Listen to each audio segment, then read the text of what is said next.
तत्र जगत गुरु। हे जगत गुरु,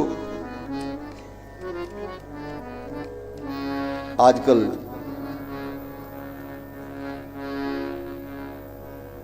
जगत गुरु की भी लड़ाई चल रही। एक सज्जन ऐसे हैं, वो कहते हैं हम ही एकमात्र जगत गुरु हैं। कहते हैं हम ही एकमात्र जगत गुरु हैं क्योंकि हमने प्रस्थानत्रयी पर भाष्य लिखा। जो प्रस्थानत्रयी पर भाष्य लिखे वो जगत गुरु होता है। तो उन्हीं जगत गुरु से पूछा जाए कि प्रयाग कुंभ के अवसर पर जिसको आपने जगत गुरु बनाया, पट्टाभिषेक किया, क्या उन्होंने प्रस्थानत्रयी पर भाष्य लिखा था? उनका भाष्य आपने देखा? और भाष्य लिखने की जरूरत किसे पड़ती? जो मूल सिद्धांत की स्थापना करता है वो भाष्यकार कहलाता है। भाष्य लिखना ही बहुत बड़ी बात नहीं है। भगवान शंकराचार्य ने ब्रह्म सूत्र पर भाष्य लिखा और अद्वैत सिद्धांत की स्थापना की। आज तक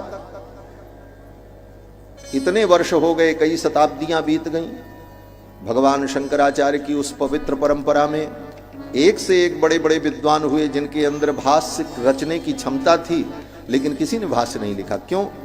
बोले भगवान शंकराचार्य ने जो सिद्धांत हमको दिया है हम उसी का अनुसरण करेंगे, वह सिद्धांत हम स्वीकार करते हैं। उसी प्रकार भगवान श्री रामानुजाचार्य ने भाष्य लिखा। 1000 वर्ष बीत गए। श्री वेदांत देशिक स्वामी वरदाचार्य, लोकाचार्य वरबर मुनिस्वामी जैसे महापुरुष हुए, लेकिन किसी ने भाष्य नहीं लिखा। क्यों? बोले हमारे आचार्य ने जो लिखा है हम उसी को स्वीकार करते हैं, उसी का अनुकरण करते हैं। तो फिर आपको भाष्य लिखने की जरूरत क्यों पड़ी? इसका मतलब कि आपने अपने आचार्य भगवान रामानंदाचार्य के भाष्य को स्वीकार नहीं किया, इसलिए आपको भाष्य लिखने की। और जब उनके भाष्य को आपने स्वीकार नहीं किया, जो जिस आचार्य के भाष्य को स्वीकार करके उस परंपरा का निर्वाह करता है वही उस संप्रदाय में आचार्य के रूप में माना जाता है। तो जब आचार्य रामानंद के भाष्य को आपने स्वीकार नहीं किया और आपने अलग से अपना भाष्य बनाया, तो फिर आप अपने को जगत गुरु रामानंदाचार्य कैसे कह सकते हैं? बहुत सारी बातें हैं, ये विषयांतर होना ठीक नहीं है, लेकिन अब क्या करें, बुद्धि में कोई बात आ जाती है तो कहना ही पड़ता है। पहली बात तो विकलांग व्यक्ति को आचार्य पद पर बैठने का अधिकार ही नहीं होता, वो आचार्य हो ही नहीं सकता। उठा करके शास्त्र पढ़ ले। अंगहीन, क्षण, नपुंसक, इनको आचार्य बनने का अधिकार ही नहीं। तो ऐसे लोग जब आचार्य बनेंगे तो इसी तरह उपद्रव खड़ा होगा समाज में, जो उपद्रव आज खड़ा है। और जब विद्या का अभिमान हो जाता है तो वह विद्या केवल दूसरों का अपमान करने के लिए होती है। वस्तुतः विद्या लोगों के अज्ञान को दूर करने के लिए होना चाहिए। विद्या विवाद के लिए नहीं। विद्या विवादाय धनम मदाय शक्ति ही परेशान परिपीडनाय खलस्य साधो विपरीतमेतत् ज्ञानाय दानाय च रक्षणाय। शास्त्र कहता है विद्या किस लिए होती है? विवाद के लिए। अगर विवाद के लिए विद्या है कि हम बहुत बड़े विद्वान हैं, हमारे सामने वो संस्कृत नहीं बोल सकते, हमारे सामने एक शब्द नहीं बोल सकते, बोले तो ये विद्या विवाद के लिए अगर तुम्हारे पास है तो वो विद्या खल की विद्या है। विद्या विवादाय धनम मदाय। भगवान ने आपको धन दिया है, लेकिन धन का घमंड हो जाए कि हम बहुत बड़े धनपति हैं, और दीनहीन गरीबों का तुम अपमान करते चलो अपने धन के अहंकार में, तो वो मद के लिए तुम्हारा जो धन है। विद्या विवादाय धनम मदाय शक्ति ही परेशान परिपीडनाय। और भगवान ने तुमको शक्ति दी है, तो शक्ति का मतलब ये नहीं है कि तुम दूसरे को मारते चलो, कूचते चलो, पीटते चलो, जिसको चाहो उसको ढकेलते चलो। बोले तब? बोले ये 3 लक्षण दुष्टों के। विद्या मिल जाए तो विवाद करे, धन मिल जाए तो अभिमान से मत्त होकर के ढूंढे घूमे, और शरीर में शक्ति हो तो दूसरे को दुख दे। विद्या विवादाय धनम मदाय शक्ति परेशान परिपीडनाय खलस्य, ये खल का लक्षण है, दुष्ट का लक्षण है, साधु का लक्षण। खलस्य साधो, और साधु का लक्षण क्या है? बोले ज्ञानाय दानाय चरक्षणाय। अगर विद्या दी है भगवान ने तो उस विद्या से तुम लोगों को ज्ञान दो, ज्ञानाय। दानाय, अगर धन दिया है भगवान ने तो धन का घमंड मत करो, धन का दान करो। ज्ञानाय दानाय चरक्षणाय, अगर शक्ति भगवान ने दी है तो भगवान की दी शक्ति के द्वारा आप दीनहीनों की रक्षा करो, जो दुखी हैं उनके दुख को दूर करो, ये साधु का लक्षण है। तो ऐसे अहंकार में मस्त, हमसे बड़ा कोई नहीं, कौन न्योस्य सदृशो मया, मेरे समान कौन है। और जब कहीं किसी की बात भी आएगी तो क्या होगा? बोले वो मेरे पुत्र के समान है, वो मेरे बेटे के समान है, वो मेरे भाई के समान है, वो मेरे मित्र हैं। आज तक कोई तुम्हारे गुरु के समान इस धरती पर पैदा नहीं हुआ। ये अहंकार है, अहंकार का ज्वलंत उदाहरण है। धर्म सम्राट करपात्री जी जैसे व्यक्ति को भी कहा कि वो हमारे मित्र।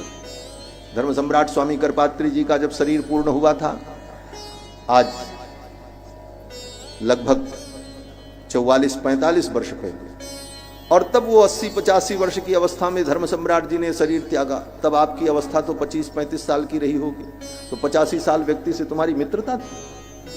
फर्जी बात, झूठ का बवंडर। वो हमारे मित्र थे, वो हमारे मित्र थे, वो हमारे मित्र थे। 1.5 लाख पेज मुझे याद है, 1.5 लाख पेज याद है। तो ये कहने की जरूरत नहीं है, ये दिखाने की जरूरत है करके।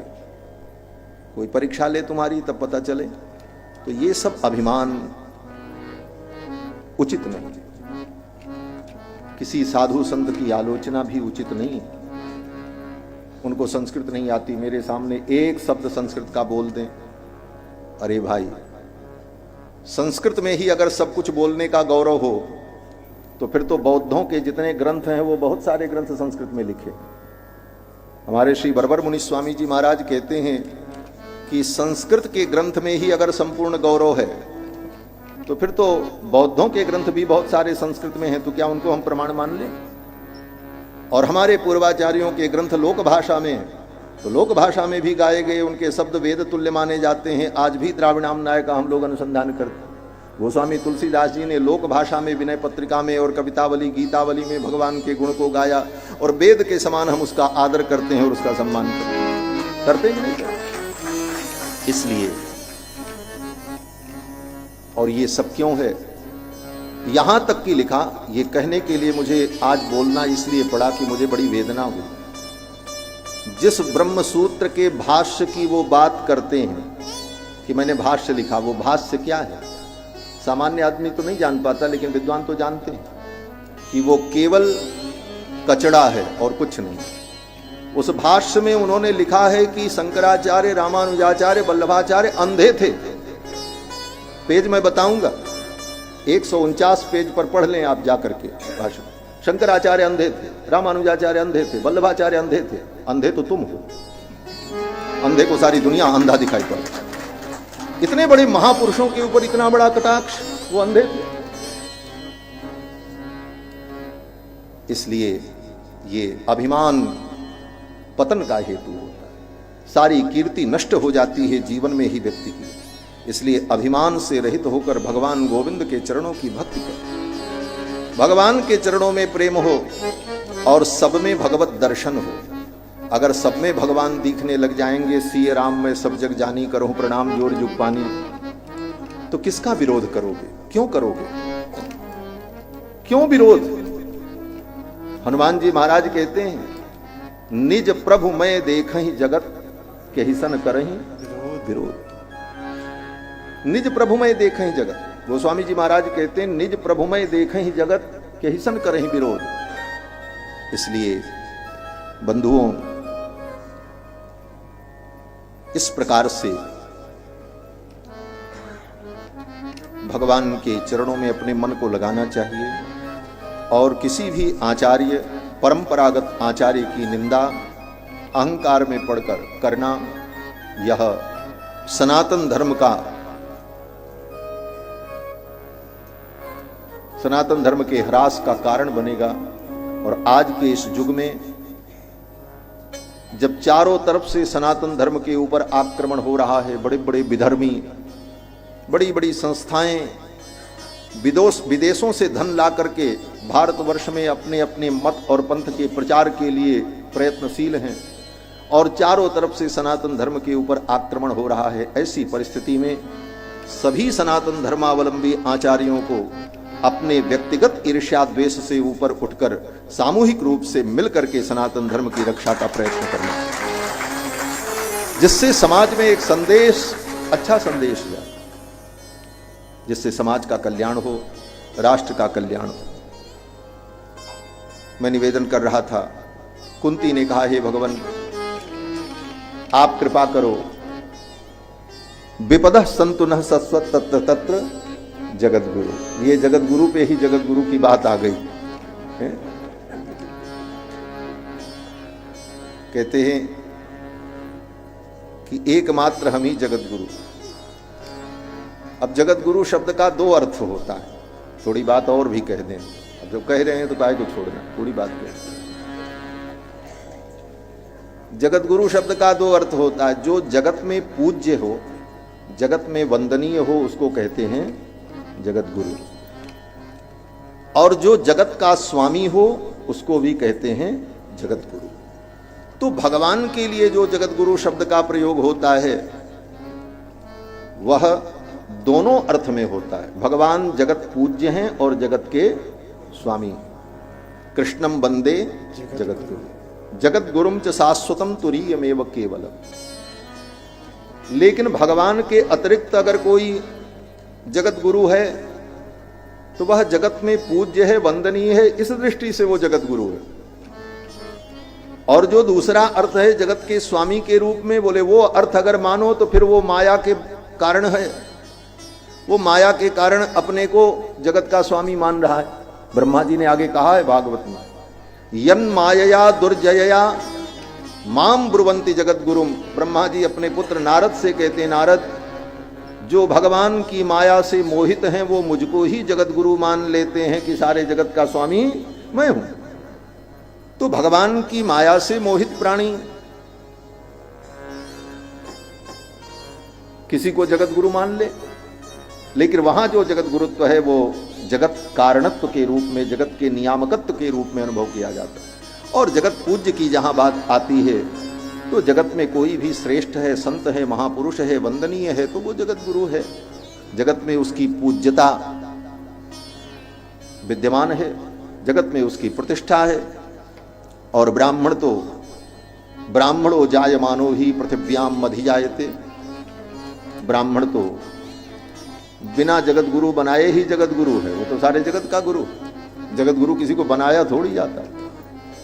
मनु जी महाराज मनुस्मृति में कहते हैं कि एतद् देश प्रसूतस्य सकाशाद अग्रजन्मनः स्वम स्वम चरित्रम शिक्षेरन पृथिव्याम सर्वमानवा। पृथ्वी के सभी मानव, भारतवर्ष में उत्पन्न होने वाले, आर्यावर्त में उत्पन्न होने वाले जो अग्रजन्मा हैं, उन अग्रजन्मा ब्राह्मणों के द्वारा विश्व के सभी प्राणी, सभी मनुष्य अपने अपने धर्म का ज्ञान प्राप्त करें, शिक्षा प्राप्त करें। ये मनु जी ने कहा, स्वम स्वम चरित्रम शिक्षेरन पृथिव्याम सर्वमानवाः।